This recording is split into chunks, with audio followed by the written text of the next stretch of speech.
हर हर महादेव दोस्तों, आपका हमारे यूट्यूब चैनल पर स्वागत है। अगर आप चैनल पर नए हैं तो चैनल को सब्सक्राइब कीजिए, वीडियो को लाइक कीजिए और शेयर कीजिए। अगर आप माँ काली के और शिव जी के भक्त हैं तो ये वीडियो ज़रूर देखें। क्या आपको पता है कि जो शिव जी जो मुंडा माला धारण करते हैं और जो माँ काली मुंडा माला धारण करती है उसमें क्या अंतर है? दोनों अलग अलग है, एक दूसरे के विपरीत है, उसमें क्या भेद है? तो यही जानकारी हम आपको वीडियो में आगे देंगे, तो वीडियो को अंत तक देखें। पहले हम शिव जी के गले की मुंडा माला की बात करते हैं।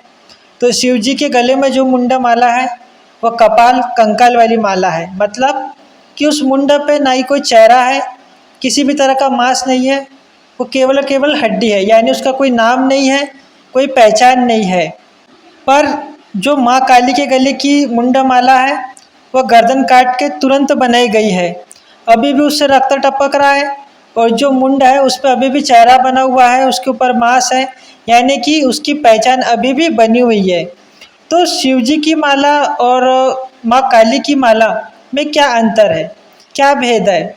क्यों भगवान शिव कपाल खोपड़ी की माला पहनते हैं? आइए जानते हैं। पहले तो वो माला जो शिव जी धारण करते हैं वो 108 मुंडों की है। दूसरी बात यह है कि वह किसके मुंडों की है, क्योंकि माँ काली तो राक्षसों असुरों के मुंडों की माला पहनती है, पर शिव जी किसके पहनते हैं? भगवान शिव ने जो 108 मुंड की माला पहनी हुई है वो किसकी है? तो शिव जी जो 108 मुंडों की माला धारण करते हैं वो माता सती के हैं। माता पार्वती के पहले आदिशक्ति के 108 जन्म हो चुके हैं और शरीर का त्याग भी हो चुका है। शरीर का त्याग हो जाने के बाद शिव जी ने वही मुंडों को एकत्रित कर उनकी माला बना मुंड माला धारण की हुई है। यह मुंड माला रहस्य है, तो ये वही माता के मुंड है। दूसरी बात यह है कि शिव जी सृष्टि के संहारक है।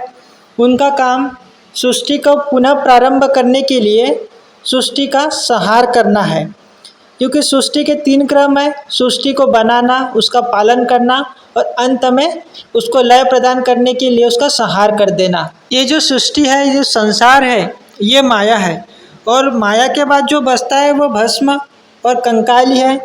तो शिव जी की जो माला है वो मुंड माला है और वो उसी का प्रतीक भी है। तीसरा पॉइंट ये है कि शिव जी बैरागी है, उनका माया मोह लोभ और नश्वर शरीर से कोई संबंध नहीं है, उनका संबंध तो अजर अमर आत्मा से है। चौथा पॉइंट यह है कि जो शिव जी है वो शमशानवासी है। सभी जीव जो आत्मा स्वरूप में भटक रहे हैं, जिनको अभी मोक्ष प्राप्त नहीं हुआ, जिनको अभी शांति प्राप्त नहीं हुई है, उनको मुक्ति देने के लिए भगवान शिव शमशान में वास करते हैं, भूतों का संचालन करते हैं। इसलिए भगवान शिव भूतनाथ है और शमशान से प्राप्त हुई मुंडों को धारण करते हैं। अब हम बात करते हैं माँ काली के मुंड माला की, क्योंकि माता की जो मुंड माला है वो शिव जी के मुंड माला से भिन्न है। देखिए, पहले हम आपको ये बता दें कि माता जो है वो प्रकृति स्वरूपा है, जननी है, वो जन्म भी देती है, पालन भी कर रही है और लास्ट में संहार भी करती है, रक्षा भी करती है और मोक्ष भी देती है। मतलब दूसरे देवताओं की तरह कार्य सीमित नहीं है, हर स्थिति में माता उपस्थित है और सभी तरह से कार्य को संपादित कर रही है।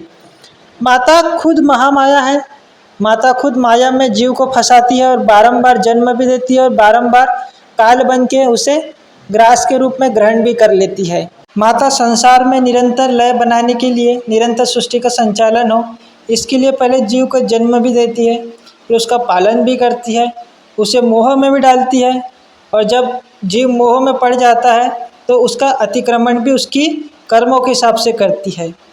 तो जब व्यक्ति उस माया में, उस मोह में फंस के जब कोई प्रकृति को हानि पहुंचाता है या संसार के नियमों का उल्लंघन करता है तो माता उसका संहार करके वापस माया में ढकेल देती है और उसका शीश काट के धारण कर लेती है। मुंड पे अभी भी मांस है, चेहरा बना हुआ है, इसलिए उसका अभी भी नाम है, उसकी पहचान है और वह कटा हुआ मुंड संसार में प्रतीक है कि जिन जिन जीवों ने संसार का अतिक्रमण करने की कोशिश की है या खुद को महाकाल या माँ काली से ऊपर समझा, उसका अंत हो जाता है। क्योंकि सभी जीव, देवी देवता, सारे ही प्राणी काल के अधीन है और काल भी जिसके अधीन है वह माता महाकाली और महाकाल है। दूसरा पॉइंट यह है कि माता की मुंडमाला ये संकेत है कि संसार में कि एक समय एक महाप्रतापी असुर हुआ या अन्य कोई जीव हुआ जो मेरे सामने खड़ा हुआ, पर उसका भी प्रताप, घमंड, गरुड़, अधर्म मेरे सामने टिक नहीं पाया और वो मेरे सामने समाप्त हो गया। ये एक संकेत होता है आने वाले संसार के लिए कि व्यक्ति को या किसी भी जीव को अधर्म के मार्ग पे नहीं जाना चाहिए या किसी भी तरह से अधर्म का साथ नहीं देना चाहिए, उसका अंत निश्चित है नहीं तो। तीसरा पॉइंट यह है कि माता अपने भक्तों की और संसार की रक्षा करती है और माता ने कब कब किन कारणों से और कैसे रक्षा की वो मुंड उस बात का संकेत है। चौथा पॉइंट और अंतिम पॉइंट यह है कि माता की जो मुंडमाला है वो दर्शाती है अन्य व्यक्तियों के लिए संसार में एक प्रतीक है कि उनसे पहले भी उनसे ताकतवर, उनसे प्रतापी, उनसे बुद्धिमान, उनसे बलवान और शौर्यवान लोग हो चुके हैं, वो भी माता के सामने, भगवान के सामने, ईश्वर के सामने नहीं टिके।